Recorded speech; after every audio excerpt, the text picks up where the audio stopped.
Okay, जय श्री राम। मैं दिव्यांजलि वर्मा, अयोध्या उत्तर प्रदेश से। और एक मुलाकात एहसासों के साथ हमारा जो साक्षात्कार कार्यक्रम चल रहा था, तो उसमें आज हमारे साथ प्रणीता प्रभात जी उपस्थित हैं।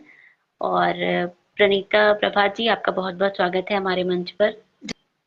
धन्यवाद मैम, और दिल से शुक्रिया अदा करना चाहती हूँ श्री राम साहित्य सेवा संस्थान का, और सबसे ज्यादा आपका। आपके लिए 2 लाइन जरूर बोलना चाहूंगी। जी बिल्कुल। है भला की खूबसूरत तू, दिल भी है तेरा सोने सा। है भला की खूबसूरत तू, दिल भी है तेरा सोने सा। नाम दिव्यांजलि है तेरा, रिश्ते बनाती है तू रूहों का। नाम दिव्यांजलि है तेरा, रिश्ते बनाती है तू रूहों का। प्यार अपनापन बांटती है तू, है तेरी खुशबू गुलों में फूलों सा। है तेरी खुशबू गुलों में फूलों सा। धन्यवाद मैम, मुझे यहाँ पे आमंत्रित करने के लिए आपका दिल से शुक्रिया। जी, आपका एक बार फिर से स्वागत है। बहुत अच्छी लाइनें लिखी हैं आपने मेरे लिए, बहुत बहुत शुक्रिया आपका। धन्यवाद अ, मैम। जो लोग भी हमारे साथ जुड़ रहे हैं, हमारे दर्शक, आप सबका भी बहुत बहुत स्वागत है, अभिनंदन है हमारे मंच पर। आप लोग अपने कमेंट के माध्यम से प्रणीता जी का जो है उत्साहवर्धन करते रहिएगा।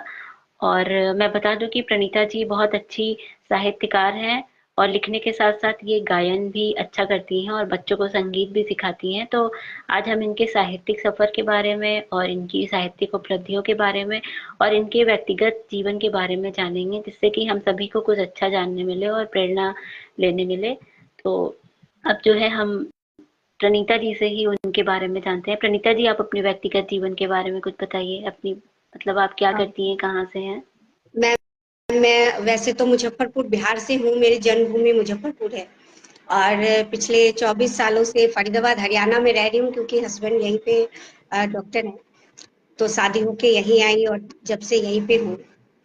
मेरा श्री नंदेश्वर कला केंद्र के नाम से एक म्यूजिक इंस्टीट्यूट है यहाँ पे फरीदाबाद में ही, पिछले 20 साल से अ, जो स्वरूप भारती कला केंद्र से एफिलिएटेड भी है। उसकी मान्यता पूरे एशिया में है।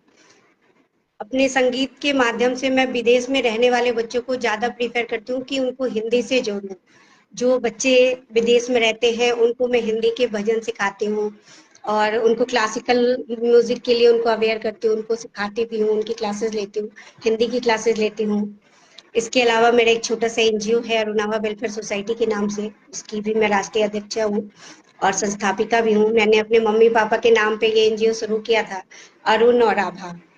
मेरे पापा का नाम अरुण है और मम्मी का आभा, तो मैंने अरुणावा वेलफेयर सोसाइटी के नाम से मेरा एक एनजीओ है जो अभी पूरे देश में कार्य कर रहा है। हम लोग मेन बच्चों के लिए काम करते हैं, गरीब महिलाओं के लिए काम करते हैं, और गो रक्षा, स्वदेशी उत्पादन, उसके अलावा प्रकृति की रक्षा के लिए, प्रकृति के लिए हम लोग काम करते हैं। इसमें हम बहुत सारी चीजें महिलाओं को जो स्वरोजगार के लिए उनको प्रेरित करना हमारा काम होता है, कि जब महिलाएं जब कमाएंगी, खुद कमाएंगी, उनके पास खुद के पैसे होंगे, तो वो अपने आप ही सशक्त हो जाएंगी।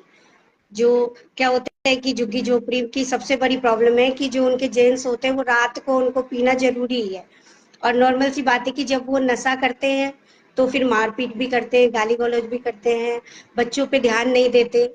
तो जो हमारा मेन मकसद ये होता है कि हम महिलाओं को ट्रेनिंग देके उनका स्वरोजगार शुरू कराएं, जिसमें chocolate making, jewellery making, parlour का हो गया, या सिलाई वगैरह की क्लासेस देके, उनको ट्रेनिंग देके, फिर जो हस्त निर्मित चीजें होती है उनकी हम लोग एग्जीबिशन लगवाते हैं, वहाँ उनका सेल होता है, फिर वो अपने बच्चों को पढ़ा सकती हैं। बच्चों को भी हम लोग अवेयर करते हैं कि उनको काम पे जाके वो अपना जो समय खराब करते हैं, हम उनसे कहते हैं कि भाई आपके जिस क्षेत्र में रुचि हो, म्यूजिक, डांस, ड्राइंग, ये सब हम लोग फ्री ऑफ कॉस्ट बच्चों को सिखाते हैं। मेरी अपनी एक पूरी टीम है। साथ ही हम लोग पर्यावरण की रक्षा के लिए पेड़ पौधे लगाते ही रहते हैं, लगातार ऐसे कार्यक्रम, जन जागरूकता फैलाते रहते हैं हम लोग। बहुत अच्छा लगा जान के, बहुत अच्छी अच्छी बातें बताई आपने। और आप जो ये समाज सेवा और एनजीओ और लोगों मानवता के लिए जो कल्याणकारी काम कर रही है ना, बहुत अच्छा काम है। मैं तो भगवान से यही कामना करती हूँ कि आपका ये काम दिनों दिन बढ़ता जाए, बहुत बढ़ता जाए, और राष्ट्रीय क्या अंतर्राष्ट्रीय स्तर पर जो है ये लोग इसमें सहयोग करें अपना। और मेरा तो पूरा सहयोग है आपको। धन्यवाद मैम। जैसे ये सब काम अच्छे लगते हैं, करते हैं लोग, तो हमारे ही देश, हमारी ही जाति, समाज, ये सब का फायदा होता है। और आपकी जैसी महिला से मिलना मेरा सौभाग्य रहा, जो इतनी अच्छी बातें कर रही है और इतना जो है समाज सेवा कर रही। धन्यवाद मैम। तो तो प्रणीता जी, अब मैं आपसे जानना चाह रही थी कि आपने बताया आप इतने एनजीओ से जुड़ी हैं, इतनी समाज सेवा करती हैं, लेकिन आप एक साहित्यकार भी हैं, तो आप साहित्य के क्षेत्र में कैसे आई? आपको लिखने की प्रेरणा कैसे मिली? मेरी प्रेरणा तो मैं कहूँ आपको साहित्य के लिए हो या समाज सेवा के लिए हो, मेरे मम्मी पापा ही है। क्योंकि मेरे मम्मी पापा खुद एक बहुत बड़े समाज सेवी के साथ साथ साहित्यकार भी रहे हैं। उनकी बहुत सी रचनाएं छप चुकी हैं। बहुत उस टाइम में क्योंकि इतना प्लेटफॉर्म नहीं था, तो मेरी मम्मी ने तब भी पीएचडी किया था और वो अपने ज़माने में बहुत अच्छा लिखती थी, बहुत अच्छे स्टेज प्रोग्राम करती थी। मेरे फादर भी बहुत अच्छा लिखते हैं। तो मेरी प्रेरणा तो वही थी और हम चूँकि उसी माहौल में जन्म हुआ और वहीं पले-बढ़े, तो बचपन से ही एक रुचि सी थी। मुझे लगता है पहली कविता मैंने 5th क्लास में लिखी थी, जो चंपक बुक में छपी थी। जब हम लोग छोटे-छोटे थे तो नंदन, चंपक और वो बाल कहानियाँ आती थी। बिल्कुल। तो मेरी बहुत सारी कविताएं उसमें छपती थी। फिर कॉलेज टाइम में सरिता में, अगली सुबह में कई सारी मेरी कविताएं छपी हैं। और वहाँ पे मैं एनएसएस में थी, तो मुझे वहाँ पे जैसे स्लोगन राइटिंग और इससे मैंने शुरुआत की थी। फिर शादी हो गई तो बीच में वो थोड़ा सा ब्रेक हो गया था, क्योंकि वो शादी के बाद फिर नई जगह में ढलना रहना, फिर फैमिली की थोड़ी रिस्पॉन्सिबिलिटी आ गई, बच्चे हो गए। तो कोरोना वैसे तो कहो आप बड़ा भयावह था, लोगों के लिए अच्छा नहीं था। लेकिन उस टाइम में एक हमें ठहरने रुकने की जो एक कहते हैं ना टाइम मिला हमें कि अपने आप से दोबारा मिले हम। तो उस टाइम में टाइम काफ़ी होता था, बाहर नहीं जा पाते थे। तो मैं डिप्रेशन में जाने लग गई थी। फिर एक मेरे फ्रेंड थे, उन्होंने मतलब मुझे बोला, भाभी आप जो आपकी रुचि है उसको दोबारा से शुरू करो। फिर उन्होंने फेसबुक से बिल्कुल। ऐड किया, मुझे व्हाट्सएप पे ऐड किया कई सारे ग्रुप से। फिर मैंने फिर दोबारा लिखना शुरू किया और उस टाइम में मैंने काफ़ी काफ़ी कुछ लिखा और मतलब इतना लिखा कि मुझे ढेर सारी प्राइजेस भी मिली और ऑफलाइन ऑनलाइन कई सारे प्लेटफॉर्म पे मेरी कविताएं को लोगों ने सराहा और मुझे बहुत ही प्रोत्साहित किया। तो तब से अब तक अभी मैं लगातार लिख रही हूँ। बहुत बढ़िया है, और ऐसे ही लिखती रहिए आप आगे। और ये धन्यवाद। कोरोना टाइम के बारे में जो आपने बताया ना, ये सच में ये सबके मतलब कि बहुत सारे लोग थे, वो लिखने के लिए ढूंढते थे, प्लेटफॉर्म मिलता नहीं था। बहुत सारे ऐसे कवि थे, और जो नवोदित बच्चे हैं जिनको मिलता नहीं, सही जगह नहीं मिल पाती, तो कोरोना ने उन सब के लिए एक जो है वरदान साबित हुआ है। सारे मंच ऑनलाइन। प्लेटफॉर्म के अलावा भी मैम क्या था कि टाइम नहीं मिलता था। हम्म। जॉब पे जा रहे हैं, घर आ रहे हैं, घर का काम कर रहे हैं, बच्चे देख रहे हैं, मतलब वो एक भागम भागी सी जो जिंदगी में थी, वो जो वो एक रुकावट आई ना उस टाइम में कि आपको रुकना है, ठहरना है, ठहर के अपने बारे में सोचने के एक टाइम मिला उस टाइम में। बिल्कुल। अपनी छुपी प्रतिभाओं को निखारने का टाइम मिला। बिल्कुल। जो है, आप तो इसकी बहुत शुक्रगुजार होंगी, और मैं भी, कि इतना अच्छा समय मिला जो हम अपनी प्रतिभाओं को जान पाए। जी मैम। बहुत अच्छा लगा जान के। तो मैं तो चाहूंगी आप ऐसे ही आगे भी लिखते रहिएगा और कभी रुकिएगा नहीं। अगर बीच में कभी रुकावट आ भी जाती है तो थोड़े दिन व्यस्तता के साथ रहिएगा, काम भी जरूरी है क्योंकि, लेकिन अब फिर तो लिखना शुरू करिएगा। अब तो नशा सा हो गया मैम, चाहे रात को लिखूं, चाहे टाइम ना मिले। अब कई सारे ऐसे प्लेटफॉर्म से भी जुड़े हैं कि उसमें रोज हमें टॉपिक मिलते हैं, रोज लिखना होता है, तो मीन्स आप रोज ही एक्टिव होते हो। तो अच्छा। ये भी एक अच्छा है, अभी सोशल मीडिया में ये एक बड़ा अच्छा है कि वो हमें लगाए रखते हैं कहीं ना कहीं। सही कहा। और ये लिखना भी एक जैसे नशा हो जाता है, लिखते लिखते इतना ज्यादा उसमें रस आने लगता है, आनंद आने लगता है कि नशा सा हो जाता है, बिना लिखे फिर मन नहीं मानता। बहुत अच्छा। तो अब मैं आपसे जानना चाह रही थी कि जैसे आप लिखती हैं और 5 साल से, मतलब जब से कोरोना आया है तब से आप लगातार लिख ही रही हैं, तो आपको बहुत सारी उपलब्धियां मिली होंगी। वो पीछे बहुत सारे मेडल दिख भी रहे हैं आपके लगे हुए हैं। तो हाँ, तो मैं जानना चाह रही थी कि इसमें सबसे अच्छा, मतलब सबसे अच्छी उपलब्धि आपको कौन सी मिली है जो आपके दिल को छू गई? मैं बहुत सारी मिली मुझे, तो आप देख सकते हो मेरे पीछे रखी भी है। लेकिन जो मेरी फर्स्ट फर्स्ट आप कह लो कोरोना टाइम में, ये है मेरा, देखो आप, ये सर्टिफिकेट है। मेरे पापा, एक बुक आई थी साझा संकलन, और उसमें मैंने पापा के लिए लिखा था। और ये सम्मान और ये मेरे बहुत दिल के करीब है, क्योंकि वो बिल्कुल मेरी साझा संकलन जो पहली छपी थी मेरे पापा के नाम से। और ये सर्टिफिकेट जब मेरे पास आया तो बड़ा अच्छा सा लगा। और उसी टाइम मुझे एक वुमेन्स प्राइड अवार्ड भी मिला था चौक एंड डस्टर की तरफ से और निर्भया एकेडमी की तरफ से। तो ये अवार्ड जो है ये मेरे दिल के बहुत करीब है। अवार्ड तो कई सारे मिले, Swar Kokila award, corona virus award, national women pride award, women excellence award, तो मतलब कई सारे मुझे वसुधा प्रेमी सम्मान और इंडियन वुमेन मनफेयर अवार्ड भी मिला, आजादी का अमृत महोत्सव अवार्ड भी मिला। तो ऐसे कई सारे अवार्ड है, अभी तो करीब 500 के करीब अवार्ड मुझे मिले हैं इतने दिनों में। तो कहते हैं ना कि जब आपकी कला को सम्मान मिलता है तो और अंदर से इच्छा होती है कि और अच्छा करें, कुछ और अच्छा करें। निखर के आती है वो, फिर ऐसा लगता है ना कि लगता है हम अच्छा काम कर रहे हैं, लोगों को पसंद आ रहा है, मुझे और अच्छा करना और अच्छा चाहिए। और जब नहीं मिलता है तो मन उदास सा होने लगता है, बैठने लगता है, फिर कहते हैं चलो छोड़ो, इतना किया, किसी ने सम्मान नहीं दिया तो नहीं करते। हो जाता है, देखिए ये ह्यूमन नेचर है, हो ही जाता है चाहे आप कितना भी करिए। मुझे तो बिल्कुल। बहुत खुशी हो रही है कि इतनी गुणी सर्व गुणी महिला से मैं मिल रही हूँ, ये मेरा सौभाग्य है। और मेरी तरफ से आपको बहुत सारी शुभकामनाएं और हार्दिक बधाई इन सारे मेडल और पुरस्कारों के लिए। धन्यवाद मैम। अब जो है मैं कार्यक्रम को आगे बढ़ाते हुए आपसे जानना चाह रही थी कि आपकी मतलब लेखन के अलावा अन्य कौन-कौन सी रुचियां हैं जिसमें आप बहुत अच्छा सहयोग देती हैं? बागवानी मुझे बहुत पसंद है। मैंने अपने घर में भी बहुत सारे गमले लगा रखे हैं। वैसे तो आपको पता है दिल्ली एनसीआर में जगह की प्रॉब्लम होती है, तो लेकिन फिर भी मैंने छोटे-छोटे कई सारे गमले लगाए। मुझे बागवानी बहुत पसंद है, आप कह सकते हो। तो और अब चूँकि वेलफेयर की तरफ से हमें ये मौका मिलता रहता है, हम लोग अक्सर ही हम लोग वृक्षारोपण कार्यक्रम चलाते रहते हैं, जिसमें हमारे सारे टीम मेंबर्स होते हैं और अब अभी तक करीब हमने करीब 15-20 हज़ार पेड़ लगाए हैं अपने आसपास के इलाकों में और उसके संरक्षण का भी काम करते हैं। इसके अलावा म्यूज़िक टीचर हूँ, तो म्यूज़िक से खास करके क्षेत्रीय जो आप कह सकते हो, क्षेत्रीय क्लासिकल म्यूज़िक भी होता है और क्षेत्रीय लोकगीत जो कहते हैं, तो लोकगीत से मुझे मेरा बड़ा लगाव है, उसको गाना और उन्हें मैं बच्चों को सिखाना, ये दोनों ही मुझे पसंद है। क्राफ्ट की चीज़ें बनाती हूँ, जो जैसे पेपर ज्वेलरी हो गई, बाँस की कुमाची की चीज़ें होती हैं और क्विलिंग आर्ट है, कैंडल्स बनाती हूँ। तो मुझे आर्ट एंड क्राफ्ट की भी मतलब मेरा बड़ा है कि नई-नई चीज़ें बनाती रहूँ।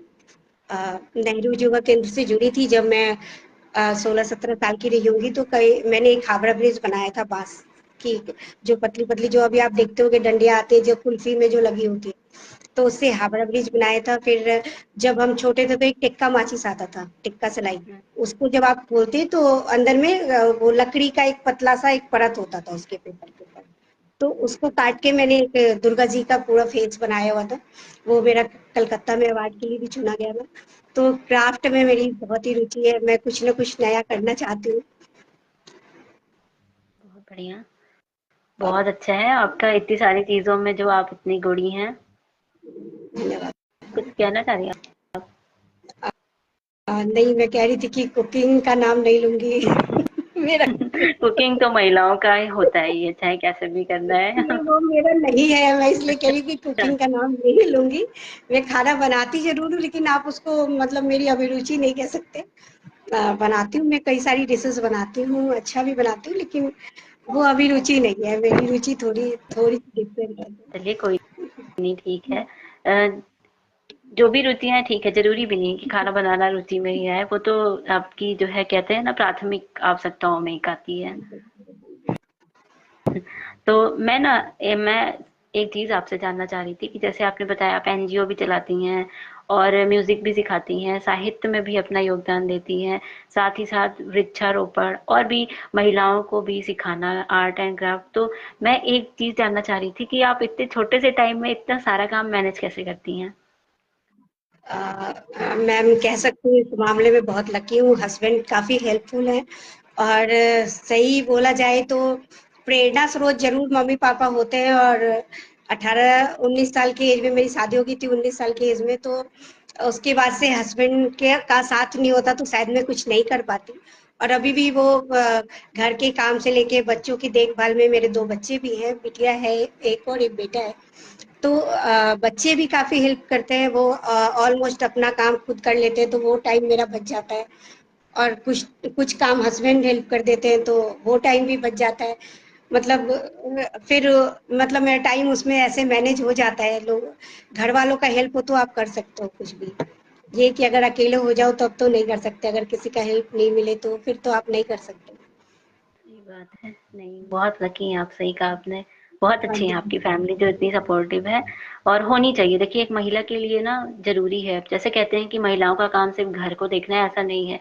महिला की भी अपनी खुद की ज़िंदगी, अपनी खुद की इच्छाएँ, खुद के सपने होते हैं, और अगर कोई थोड़ा-सा उसकी मदद कर दे तो फिर दिल खुश हो जाता है और वो अपने आप को भी समय दे लेती है। तो बिल्कुल, बहुत जैसे अच्छा है कहते हैं कि ना कि हुँ, कहते हैं कि हर कामयाब पुरुष के पीछे महिला का हाथ होता है। और मैं ये कहती हूँ कि हर कामयाब महिला के पीछे भी कोई ना कोई पुरुष होता है। वो दोस्त हो सकता है, पति हो सकते हैं, पापा हो सकते हैं, भाई हो सकता है। और आप मुझे थोड़ा ज़्यादा लकी इसलिए कह सकते हो कि मेरे फादर ने भी मुझे बहुत सपोर्ट किया, भाई मेरा हमेशा ही सपोर्ट करता है, वो बिल्कुल मेरे साथ खड़ा होता है। हस्बैंड भी ऐसे हैं और मेरे कुछ फ्रेंड्स भी ऐसे हैं, जो मैं कितनी भी मुश्किल में रहूँ, वो बिल्कुल बात को ऐसे लाइटली ले जाते हैं कि आपका काम हो ही जाना है। तो जब आपको सपोर्ट मिलता है तो आप कर पाते हो कुछ भी। एक बार आप ये बात अपने मुँह से फिर से बोल दीजिए कि हर जो है कामयाब महिला के पीछे पुरुष का हाथ होता है। बिल्कुल, हर कामयाब महिला के पीछे पुरुष का हाथ होता ही होता है। और महिलाएं माने ना माने, वो चाहे ये कहे कि हमने जो किया खुद किया। आप खुद, आपके अंदर कितना भी टैलेंट हो, लेकिन आप खुद सोचो कि आपके अंदर कितना भी टैलेंट हो, लेकिन आपके हस्बैंड आपको मेंटली इतना पजल रखे कि आप क्या ही कर पाओगे। या आपके फादर हो, या आपका भाई हो, आपका बेटा हो, कोई भी हो, वो आपको टीच करे, वो बात बात में आप मतलब वो आपकी टांग खींचे, तो आप नहीं कर सकते हो। और आज की डेट में सोशल मीडिया हो या वैसे ऑफलाइन ऑनलाइन, इसमें भी कह सकते हो, जो फ्रेंड्स हैं, अगर आपको अच्छे फ्रेंड मिल गए तो वो आपको हमेशा ही मोटिवेट करते हैं कि सही आप कहा। करो, आप कर सकते हो। तो फिर वो कहते हैं ना, 24 घंटे को हम 48 घंटे बना के काम कर लेते हैं, क्योंकि अंदर से एक जोश होता है कि हमें करना है। यू कैन डू इट, ये बहुत बड़ी लाइन है कि यू कैन डू इट, तुम कर सकते हो, करो, और हम तुम्हारे साथ हैं। तो ये जो साथ वाली फीलिंग होती है ना कि मैं हूं ना, वो बहुत बड़ी चीज है। सही कहा आपने। कुछ महिलाएँ होती हैं ना, वो कहती हैं कि देखो 24 घंटे है, 24 घंटे में हम इतना नहीं कर सकते, हमें टाइम नहीं मिल पा रहा। तो मतलब बहुत सारी शिकायतें होती हैं ना, तो उन महिलाओं को ये देखना चाहिए कि भई अगर आपको थोड़ा-सा भी कहीं से सपोर्ट मिल रहा, तो आप बस करो। कैसे भी करके वो काम करो, तभी आपका कुछ हो सकता है। बिल्कुल, बहुत सारी महिलाएं जैसे कहती हैं कि हमें फैमिली सपोर्ट नहीं है या हमें मना करते हैं। पहले आप बोल के तो देखो, आप अपनी इच्छा जाहिर करो, फिर आप देखो कि सामने वाला आपको करने दे रहा है कि। अगर आप अपनी बात अपने मन के अंदर ही रखोगे, बोलोगे ही नहीं। जब हम लोग काउंसलिंग के लिए जाते हैं झुग्गियों में, तो भी हम यही उनको बताते हैं कि आप अपने हस्बैंड से बात तो करो, बंदा किसी समय तो अच्छे मूड में होगा, तो आप अपनी बिल्कुल। बात एटलीस्ट रखो कि हम ये करना चाहते हैं, फिर आप देखो वो आपको सपोर्ट करता है कि नहीं करता है। पहले आप अपनी बात को रखो, और उस बात को करने के लिए आप खुद दृढ़ संकल्पित हो कि नहीं, हमें ये करना ही करना है। जब जिद जिद बहुत बड़ी चीज होती है, अगर आपने जिद कर ली तो आप जरूर जीतोगे। वो एक किसी ने कहा भी है ना कि सफलता को जो है कोशिश करने वालों और जिद जिनकी होती है उन्हीं को मिलती है, जो खाली सोच लेते हैं उन्हें बिल्कुल नहीं मिलती। और देखिए मदद करने भी कोई तभी आता है जब आप खुद से ये ठाने कि हाँ मुझे ये करना है, नहीं तो कोई करना है। इंसान ये थोड़ी कहेगा डंडा लेके कि चलो तुम ये करो ही, ये करो ही। आप खुद से भी ये इच्छा होनी चाहिए। बिल्कुल। बहुत अच्छी मोटिवेशन दी है आपने। धन्यवाद तो मैम। अब मैं सोच रही थी, मैं कुछ बोलना चाह रही थी, मैं भूल गई। महिलाओं के बारे में ही, जो आपने बताया ना कि गरीब महिलाओं को आप इस तरह की मोटिवेशन देती हैं, तो मैं कहना चाह रही थी कि सच में उन्हें शिक्षा की ज़रूरत है इस मामले में। अगर उन्हें थोड़ा-सा भी मतलब सूझ-बूझ और शिक्षा मिल जाए कि हाँ, हस्बैंड से बात करके या फिर लोगों को समझा के उन्हें अच्छी शिक्षा देके, तो देखिए एक होता है कि आदमी जब सही काम करता है, सही शिक्षा देता है, तर्क के साथ बात करता है, तो लोगों के विचार चेंज हो जाते हैं ना। हर कोई उस पे सोचता ही है, फिर बदल ही जाता है समाज। और हमारे देश में जो कहा जाता है कि गरीबी हटाओ, तो उसका जो मेन सलूशन जो है वो अभी आपने बताया कि उनसे बात करने के बाद ही गरीबी हटेगी। और किसी तरह ये नहीं कि नौकरी दे दी गरीबी हट गई, ऐसा नहीं। नौकरी फिर उसको काम भी तो करना होता है, तो उसके लिए समझाना, मोटिवेशन देना, ये सब भी जरूरी है। बहुत अच्छा बिल्कुल। लगा आपकी ये प्रेरणादायक बातें सुन के। अब मैं सोच रही थी आपकी एक कोई अच्छी सी कविता सुन लेते हैं, फिर कार्यक्रम को आगे बढ़ाते हैं। बिल्कुल, मैं अपनी पहली कविता ही सुनाती हूँ, जिस सर्टिफिकेट के बारे में अभी आपको बताया। तो मेरे स्वागत है। पापा ने, मैंने लिखा था, मेरे जादूगर मेरे पिता। तो एक अपने पापा और एक मम्मी के बारे में मैं कुछ लाइंस कहना चाहूंगी, क्योंकि मुझे सबसे पहले मुझे लगता है कि मैं आज जो कुछ भी हूँ मैं बहुत दिल से धन्यवाद देती हूँ। मैं 4 बहन हूँ और जहाँ ये समाज में ये हल्ला उठता रहता है कि भैया बेटियों को बेटे का दर्जा नहीं मिलता और बेटियों की टांग खिंचाई होती है, उन्हें आगे नहीं बढ़ने दिया जाता, वहाँ मेरे मम्मी पापा ने मुझे इतना पैम्पर करके पाला है, हर चीज के लिए उन्होंने कभी मुझे नहीं रोका। तो मैं कहती हूँ कि मैं अपनी कामयाबी का सारा श्रेय ही उन्हें ही देती हूँ। तो सबसे पहले पापा मम्मी के बारे में चंद लाइनें रखती हूँ। स्वागत है। मेरे जादूगर मेरे पिता, कर्तव्यों से घिरा हुआ जो सपनों की सींचे फुलवारी, कर्तव्यों से घिरा हुआ जो सपनों की सींचे फुलवारी, बच्चों की खुशियों में ही बसती है जान उसकी सारी। कर्तव्यों से घिरा हुआ जो सपनों की सींचे फुलवारी, बच्चों की खुशियों में ही बसती है जान उनकी सारी। कोई दुख ना आगे आए, कोई परेशानी ना सताए, कोई दुख ना आगे आए, कोई परेशानी ना सताए, विपदाओं में हरदम वो बन जाते हैं ढाल हमारी, विपदाओं में हरदम वो बन जाते हैं ढाल हमारी। मेरी कहानी का हर किरदार है वो, मेरी कहानी का हर किरदार है वो, रिश्ते निभाने वाले फनकार है वो, मेरी कहानी का हर किरदार है वो, रिश्ते निभाने वाले फनकार है वो। मेहनत मजदूरी ताकत की परिभाषा है मेरे पिता, मेरी तो बोली और भाषा भी मेरे पिता। मेहनत मजदूरी ताकत की परिभाषा है मेरे पिता, मेरी तो बोली और भाषा भी मेरे पिता। मेरी जिंदगी की मसाल है मेरे पिता, और सच कहूँ तो मेरा भगवान है मेरे पिता। मेरी जिंदगी की मसाल है मेरे पिता, और सच कहूँ तो मेरे भगवान है मेरे पिता माँ। और माँ के लिए क्या कहूँ, माँ एक शब्द में समाहित है मेरा सारा संसार, माँ एक शब्द में समाहित है मेरा सारा संसार।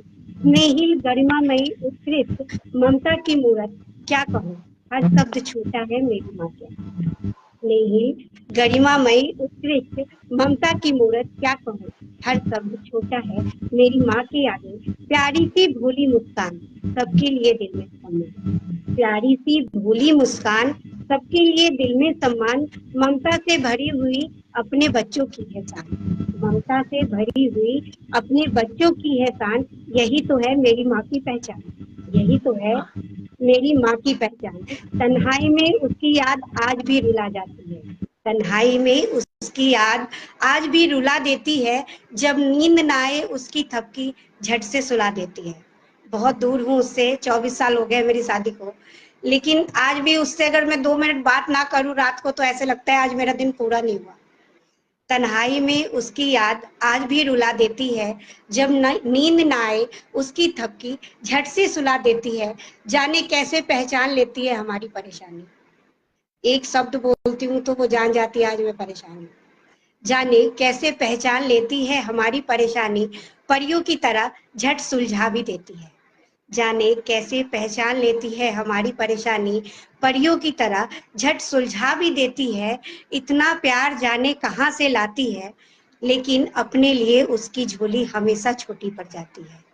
इतना प्यार जाने वो कहाँ से लाती है, लेकिन अपने लिए उसकी झोली हमेशा छोटी पड़ जाती है। हमारी जन्नत हमारी मन्नत पूरी दुनिया है वो, हमारी जन्नत हमारी मन्नत हमारी पूरी दुनिया है वो। चारों धाम हमारे सारे तीरथ है वो, चारों धाम हमारे सारे तीरथ है वो। भगवान से पहले मेरी माँ है मेरे लिए, भगवान से पहले मेरी माँ है मेरे लिए। जान है हमारी पूरा जहान है वो मेरे लिए, जान है हमारी पूरा जहान है वो मेरे लिए। यही दुआ है हर जन्म, यही दुआ है हर जन्म, मुझे मेरी माँ की ही गोद मिले, बन पाऊं मैं उसके जैसी, शायद कोई ऐसा मौका मिले। आज मैं खुद माँ हूँ, इसलिए कहती हूँ कि बन पाऊं मैं उसके जैसी, शायद ऐसा कोई मौका मिले, शायद ऐसा कोई मौका। बहुत बढ़िया लिखा है आपने। अपने जो धन्यवाद। है अपने दिल की जो बातें हैं वो अपने मम्मी पापा के लिए अपने दिल की बातें अपनी कविता के माध्यम से व्यक्त कर दी हैं। बहुत आपकी धन्यवाद। लेखनी में बहुत सच्चाई है और बहुत ही गहराई अपनापन छुपा हुआ है। बहुत अच्छा लिखती हैं आप। धन्यवाद मैम। तो अब जो है मैं कार्यक्रम को आगे बढ़ाते हुए आपसे जानना चाह रही थी कि आपने बताया आप महिलाओं को कन्विंस करती हैं और समाज में मतलब एक अच्छा संदेश देने की कोशिश करती हैं कि जिससे वो भी कुछ करें, आगे बढ़ें। तो ये जो साहित्य है, मतलब साहित्य इस काम में कितना योगदान करता है आपका? मतलब कितनी हेल्प मिलती है आपको साहित्य से? साहित्य का बड़ा योगदान होता है मैम। जब महिलाएं जानती हैं कि मैं लिखती हूँ तो वो चाहती हैं कि मैं कुछ सुनाऊं उनको। तो मैं अक्सर ये कविता सुनाती हूँ, मैं आपको भी सुना रही हूँ, जिसको सुन के शायद आपको लगेगा कि फिर मुझे उन्हें ज्यादा कुछ समझाने और कहने की जरूरत नहीं होती, वो मेरी पंक्तियों से ही बहुत बातें समझ लेती हैं। तो मैं सुनाती हूँ आपको। जब शक्ति है नारी में सारी, फिर क्यों समझे खुद को बेचारी। जब शक्ति है नारी में सारी, फिर क्यों समझे खुद को बेचारी। जिंदगी का सौदा ना करे वो, इश्क करे खुद से। जिंदगी का सौदा ना करे वो, इश्क करे खुद से, मिटा दे डर की बीमारी। जिंदगी का सौदा ना करे वो, इश्क करे खुद से, मिटा दे डर की बीमारी। ना जानी जाए किसी और के नाम से, ना जानी जाए किसी और के नाम से। अपनाए स्वावलंबन, बने स्वावलंबी, लिख दे सुनहरे अक्षरों से दुनिया में अपनी कामयाबी की कहानी। लिख दे सुनहरे अक्षरों से दुनिया में अपनी कामयाबी की कहानी। लज्जा का मैं गहना पहनूं, पर अत्याचार से कभी न सहूं। लज्जा का मैं गहना पहनूं, पर अत्याचार से कभी न सहूं। रणचंडिका भी बन जाऊं, रणचंडिका भी बन जाऊं, तलवार गांडे पे भी उठाऊं। रणचंडिका भी बन जाऊं मैं, तलवार गांडे पे भी उठाऊं मैं। कोमल हूँ कमजोर नहीं, कोमल हूँ कमजोर नहीं, जननी हूँ लाचार नहीं। कोमल हूँ कमजोर नहीं, जननी हूँ लाचार नहीं। सीता राधा मीरा हूँ तो चंडी काली दुर्गा हूँ। सीता राधा मीरा हूँ तो चंडी काली दुर्गा भी हूँ। कोमलांगी मातृत्व से भरी तो शक्ति स्वरूपा भी हूँ। कोमलांगी मातृत्व से भरी तो शक्ति स्वरूपा भी। आत्मरक्षा की खातिर उठाऊं मैं अस्त्र भी, दूर करने को समाज की बुराइयां लेकर चलूं शस्त्र भी। आत्मरक्षा की खातिर उठाऊं मैं अस्त्र भी, दूर करने को समाज की बुराइयां लेकर चलूं शस्त्र भी। पहनी जिन हाथों में चूड़ियां, पहनी जिन हाथों में चूड़ियां, उससे ही गला काट दूं हैवानों। पहनी जिन हाथों में चूड़ियां, उससे ही गला काट दूं हैवानों की। अस्तित्व पर प्रश्न उठे तो मुंह बंद कर दूं समाज के ठेकेदारों की। अस्तित्व पर प्रश्न उठे तो मुंह बंद कर दूं समाज के ठेकेदारों की। हौसला हूँ बुलंदी हूँ आगाज हूँ, हौसला हूँ बुलंदी हूँ आगाज हूँ। मैं जिंदगी के साथ की बुलंद परवाज हूँ, मैं नारी हूँ, हाँ मैं नारी हूँ। हौसला हूँ बुलंदी हूँ आगाज हूँ, मैं जिंदगी के साथ की बुलंद परवाज हूँ, मैं नारी हूँ, हाँ मैं नारी हूँ। परिवार की नींव समाज की फुलवारी, परिवार की नींव समाज की फुलवारी हूँ। मैं ही धरती मैं ही जगमग सितारा हूँ, मैं ही धरती मैं ही जगमग सितारा हूँ। मैं जननी सब्र की मिसाल, मैं ही जन्नत का नजारा। मैं जननी सब्र की मिसाल, मैं ही जन्नत का नजारा हूँ। स्नेह करुणा की सागर और शक्ति ममता की गागर। मैं स्नेह करुणा की सागर और शक्ति ममता की गागर हूँ। मैं नारी हूँ, हाँ मैं नारी हूँ। घूम लांगी धैर्यवान, पर हौसलों से भरती हूँ अपनी। घूम लांगी धैर्यवान, पर हौसलों से भरती हूँ अपनी उड़ान।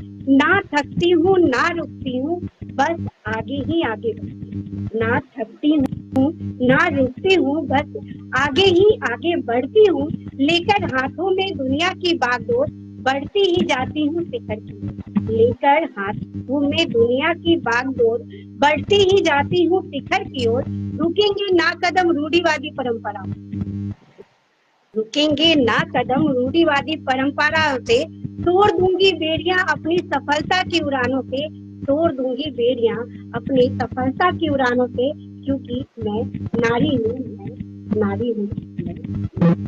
तो ऐसे हम अलग जगाते हैं समाज में, और नारी शक्ति को उनकी शक्ति के बारे में बताते हैं कि आप कर सकते हो, करो। आप अपनी शक्ति को पहचानो और खुद से प्यार करो। आप जिस दिन खुद से प्यार करेंगे, आपको खुद पता लगेगा आपकी क्या अभिरुचि है, आप क्या करना चाहते हो। आपको क्या करना चाहिए। और जिस दिन आप ये सोच के ठान के निकल जाओगे, दुनिया आपके साथ साथ चलती जाएगी, बढ़ती जाएगी और आपको रास्ता भी देती जाएगी। बिल्कुल, कहते हैं जहाँ जहाँ है वहीं राह है। बिल्कुल। बहुत बढ़िया कविता तो आपने सच में बहुत ही जो है प्रेरणादायक लिखी। कोई भी सुन के उसके मन में अंदर तक मतलब चली जाए, गहराई में उतर जाए और फिर वो सोचे कि करना चाहिए। मुझे भी ऐसी है जिस कविता में लिखी है आपने, बहुत अच्छा लगा। धन्यवाद। आप जो है इसी तरह एक महिला होके दूसरी महिलाओं को सहारा दीजिए, सपोर्ट दीजिए और आगे बढ़ने में मदद कीजिए। बस इसी तरह हमारा समाज बदल जाएगा और उसमें एक अच्छा जो है बदलाव नजर आएगा। कहते हैं ना कि साहित्यकार ही समाज को बदल सकता है, उसमें क्रांति ला सकता है। तो आपका कार्य है ना, वो वही वैसा ही कार्य है। बहुत खूब। तो अब को आगे बढ़ाते हुए प्रणीता जी आपसे जानना चाह रही थी कि जैसे आपने बताया आप साहित्यकार हैं और एक साहित्यकार को पढ़ने की भी बहुत ही ज़्यादा ज़रूरत होती है। तो आप जो है पुस्तकें पढ़ने को अपने जीवन में कितना महत्व देती हैं? मतलब आपके अनुसार अगर देखा जाए तो एक लेखक के लिए पुस्तक पढ़ना कितना ज़रूरी है? बहुत जरूरी है मैम, क्योंकि जब तक आप पढ़ेंगे नहीं, समझेंगे नहीं, क्योंकि जो आपसे सीनियर है, आप जब उनको पढ़ते हो तो बहुत कुछ सीखने को मिलता है। बचपन से ही मैंने शिवानी को बहुत पढ़ा है। शिवानी अल्मोड़ा की एक राइटर है और मुझे उनकी कहानियां बहुत पसंद थी। मैं भी शॉर्ट स्टोरीज लिखती हूँ और लिखना तो खैर मैंने अब शुरू किया, लेकिन बचपन से ही मेरे घर में नंदन जम्बक मेरी मम्मी वो मतलब उन्होंने ऐसे किया हुआ था कि बच्चों को इससे रीडिंग हैबिट बनी। और क्योंकि माँ भी पढ़ाई करती थी तो हम बच्चे साथ साथ उनके लगे होते थे। मेरे फादर का स्कूल था तो मतलब वो स्कूल का ही माहौल, घर में दिन भर पढ़ाई की बातें होती रहती थी, तो वो पढ़ने की एक हैबिट थी कि खाना खाते खाते भी पढ़ रहे हैं, जब सोने जा रहे हैं तो एक कहानी पढ़ के सो रहे हैं। तो मतलब वो ऐसी हैबिट थी कि शादी के बाद जब मैं यहाँ आई तो अकेलापन भी बहुत लगता था, क्योंकि बिहार से बिल्कुल एकदम से हरियाणा में आ गई तो रहन सहन, माहौल, खान पान, बोली, सब कुछ, भाषा सब अलग थी। तो उस टाइम मैंने एक जॉब ज्वाइन किया था स्कूल में, वहाँ की लाइब्रेरी से मैंने ऑलमोस्ट शिवानी की सारी पुस्तकें पढ़ ली। और वो अल्मोड़ा की राइटर है, प्रकृति के बड़ा करीब उनका राइटअप होता है। मुझे उनकी सारी कहानियां बहुत पसंद है। प्रेमचंद को पढ़ा है मैंने, प्रेमचंद को बहुत पढ़ा है। महादेवी वर्मा की कविताएं मुझे बहुत पसंद है। तो मैं पढ़ती रहती हूँ मैं कुछ ना कुछ। और अभी तो सोशल मीडिया पे इतनी सारी चीजें होती है, फेसबुक पे ही इतनी सारी कहानियां और सब होती है कि मतलब आप कह सकते हो मुझे थोड़ा सा भी टाइम मिलता है तो मैं पढ़ लेती हूँ। और छोटी छोटी होती है चूंकि तो फटाफट खत्म भी हो जाती है 5 मिनट में। तो पढ़ना बहुत जरूरी है। आप जब तक पढ़ोगे नहीं, सुनोगे नहीं, अपनी अपनी बोलते जाओगे तो मतलब आप अपनी अपनी लिखते जाओगे, आपको समझ नहीं आएगा आप गलत काम कर। हम जल्दी से अपना ये कार्यक्रम समापन की ओर ले चलते हैं। आपसे कुछ और जानना चाहेंगे, कुछ ज़रूरी बातें, उसके बाद खत्म करेंगे। तो किताबों के बारे में आप बता रही थी हमें कि किताबें पढ़ना बहुत ज़्यादा ज़रूरी होता है। प्रणीता जी, अब मैं आपसे जानना चाह रही थी कि साहित्य जो है वो हमारी संस्कृति के हस्तांतरण में कितना योगदान देता है? जी मैम, संस्कृति जैसे आप कह सकते हो, कहते हैं ना साहित्य समाज का दर्पण है। सबसे पहले तो कि जैसा हम सोचते हैं, जो हम अपने आसपास देखते हैं, जो घटनाएं घटती है या जिस गतिविधि को हम देखते हैं, वो हमारे दिमाग में एक छाप छोड़ता है और हम उसके बारे में सोचते हैं। या कई सारी घटनाएं ऐसी होती हैं कि जिससे हम भावनात्मक रूप में जुड़ जाते हैं और फिर वही हमारी लेखनी में दिखती है। और कई बार हम कुछ प्रेरणादायक चीजें लिखते हैं जिससे समाज को आगे बढ़ने में काफी। आप जब आप देखो, जब आजादी की लड़ाई लड़ी जा रही थी तो लोग इतना अच्छा, अपने वीर रस की कविताएं सुनी होंगी, वो अपनी कविताओं से इतना जोश भर देते थे लोगों के दिलों में कि वो कुछ भी करके तैयार हो जाते थे। वैसे हम अपनी सांस्कृतिक विरासत के बारे में बच्चों को वैसे बताए वो नहीं समझते हैं, जो हमारे तीज त्योहार है, जो हमारे रिचुअल्स हैं। लेकिन जब वो हम उनको कविता के माध्यम से, गीत के माध्यम से बताते हैं तो वो उसको सुनते भी हैं, समझते भी हैं, एंजॉय भी करते हैं। तो साहित्य और संस्कृति, समाज सब एक दूसरे के पूरक हैं, सब एक दूसरे से जुड़े हुए हैं। सही कहा आपने। कहते हैं ना आजकल पाश्चात्य सभ्यता, पाश्चात्य संस्कृति का जो बच्चों पे इतना प्रभाव पड़ रहा है ना, वो यही सबसे पड़ रहा है, लेखन से ही। तो हम क्यों ना अपनी संस्कृति को लेखन में लाएं और उसके बाद उसको जो है लोगों पे उसका प्रभाव डालें।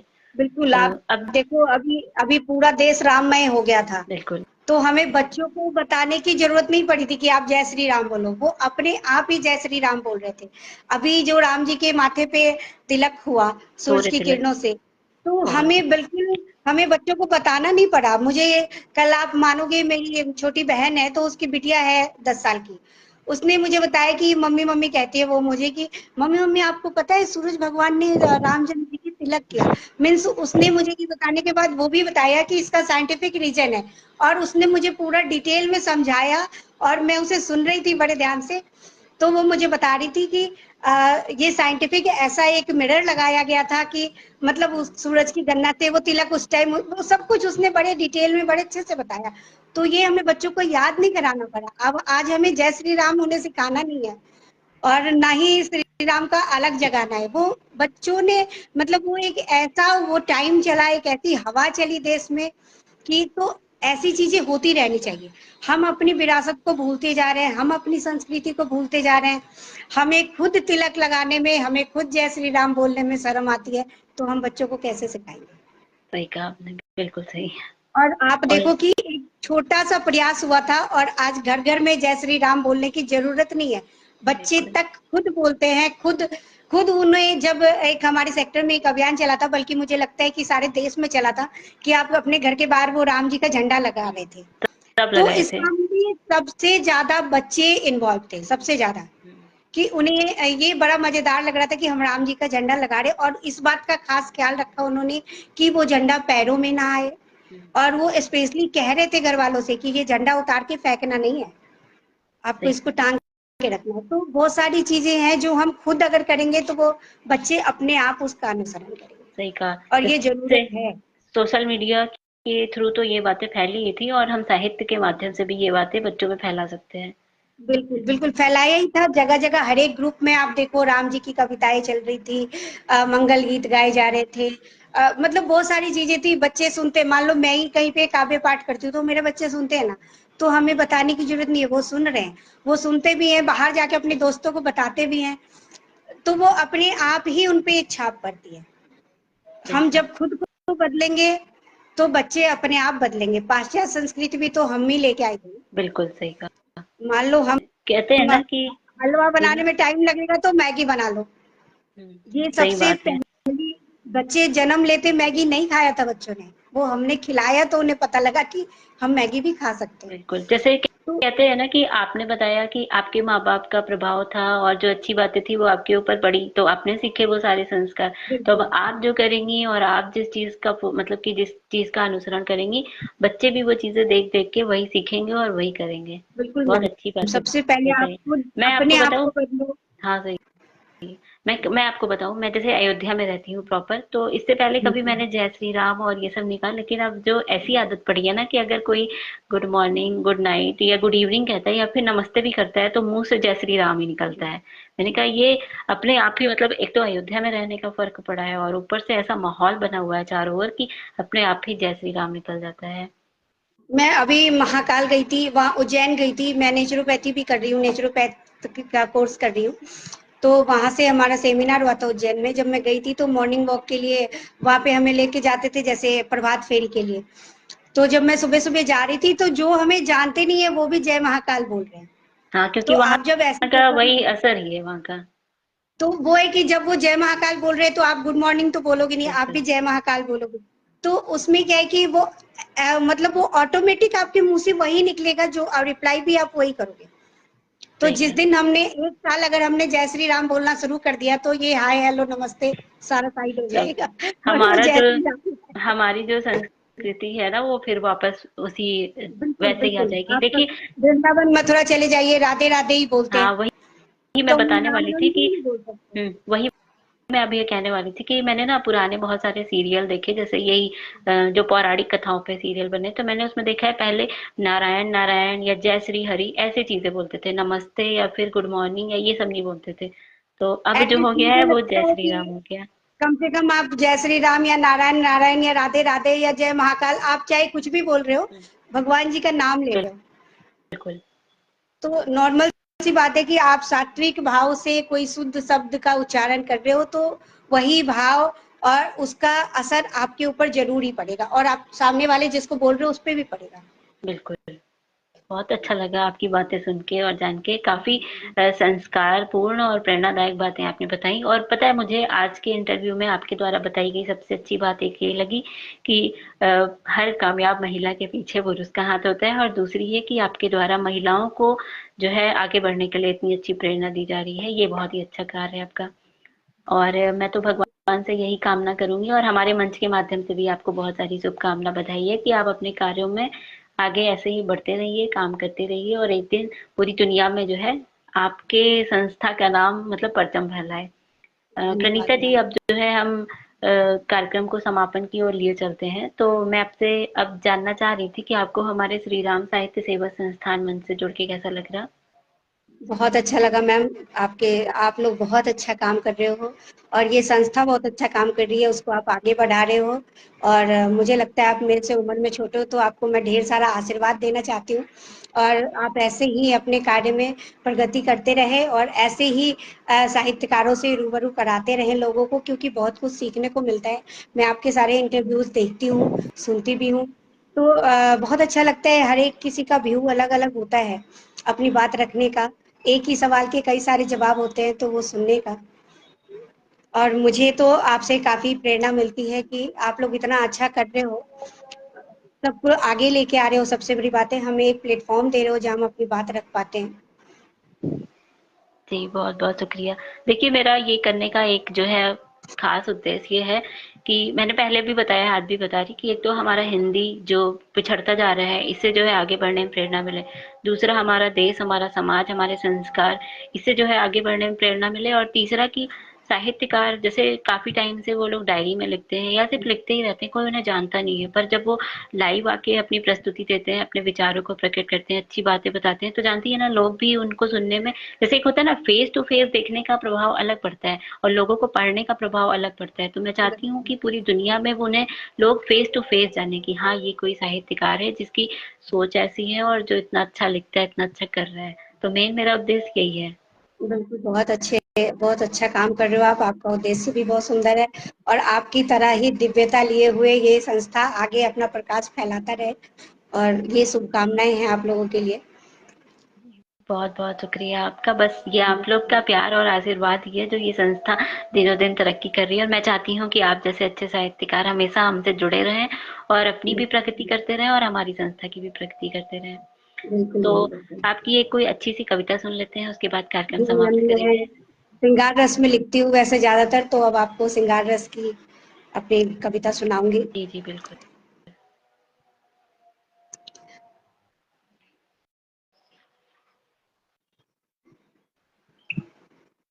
ऊपर लिखकर नाम तेरा, नीचे अपना ठिकाना लिख डाला। ऊपर लिखकर नाम तेरा, नीचे अपना ठिकाना लिख डाला। कोरे कागज पर मैंने अपने दिल का फसाना लिख डाला। ऊपर लिखकर नाम तेरा, नीचे अपना ठिकाना लिख डाला। कोरे कागज पर मैंने अपने दिल का फसाना लिख डाला। वो बातें सारी लिख डाली, वो मस्त तराना लिख डाला। वो बातें सारी लिख डाली, वो मस्त तराना लिख डाला। साथ बिताई थी जो हमने, वो गुजरा जमाना लिख डाला। साथ बिताई थी जो हमने, वो गुजरा जमाना लिख डाला।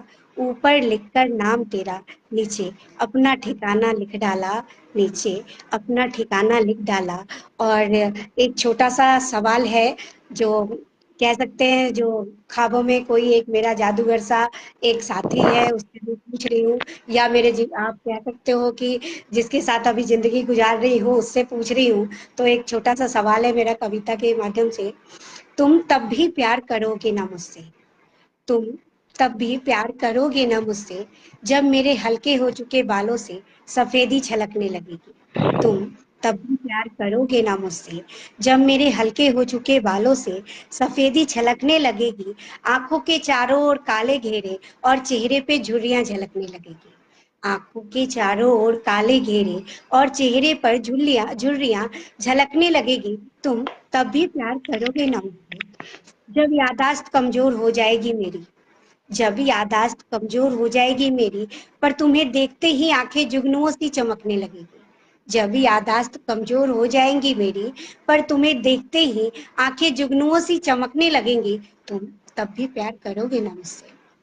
जब हाथ कपकपाएंगे तुम्हारे लिए चाय बनाने में और पैर साथ नहीं देंगे तुम्हारे पास आने में। जब हाथ कपकपाएंगे तुम्हारे लिए चाय बनाने में और पैर साथ नहीं देंगे तुम्हारे पास आने में, धुंधली आंखें तुम्हारे लिए नीर बहाने लगेंगी।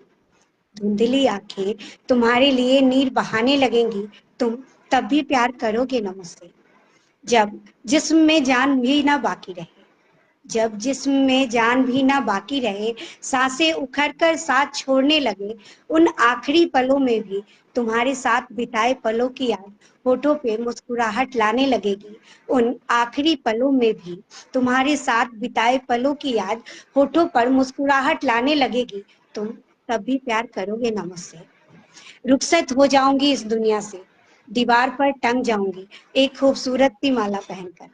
रुखसत हो जाऊंगी इस दुनिया से और दीवार पे टंग जाऊंगी एक खूबसूरत सी माला पहनकर, तुम्हारे साथ जीऊंगी सिर्फ तुम्हारा एहसास बनकर। तुम्हारे साथ जीऊंगी सिर्फ तुम्हारा एहसास बनकर, तुम्हारी सांसों में महकूंगी तुम्हारी गुलो गुलाब बनकर। तुम्हारी सांसों में महकूंगी तुम्हारी गुलो गुलाब बनकर, और तब मेरी याद तुम्हें कभी कभी रुलाने लगेगी। और तब मेरी याद तुम्हें कभी कभी रुलाने लगेगी, तुम तब भी प्यार करोगे ना मुझसे। तुम तब भी प्यार करोगे ना मुझसे। बहुत बढ़िया। आप ना ऐसा लिखती हैं जैसे लगता है कि एकदम सच्चाई लिख दी हो, दिल की बातें लिख दी हो, और आपके पढ़ने का अंदाज भी वैसा ही रहता है। बहुत धन्यवाद प्यारी दीदी। कविता लिखी है आपने। और अब मैं यही कहना चाहूंगी, तो अब हम अपने कार्यक्रम को समापन की ओर लिए चलते हैं। प्रणीता जी, बहुत अच्छा लगा जो आज आपने अपना इतना कीमती समय हमें दिया और हमारे कार्यक्रम में जुड़ी और इतनी प्रेरणादायक और अच्छी अच्छी बातें बताई। और हम चाहेंगे आप ऐसे ही समाज में एक अच्छा बदलाव लाती रहें और अच्छे अच्छे काम करती रहें और समाज को अच्छी दिशा प्रदान करें। तो बहुत बहुत एक बार आपका बहुत बहुत शुक्रिया फिर आपका से हमारे भी शुक्रिया कार्यक्रम में दीदी, आने के लिए। मुझे आमंत्रित करने के लिए। और अच्छा इतनी अच्छी इतना अच्छा लगा, इतने अच्छे से ये शाम गुजर गई आपके साथ पता ही नहीं लगा। शुक्रिया मैम, धन्यवाद। जय श्री राम। जय श्री राम।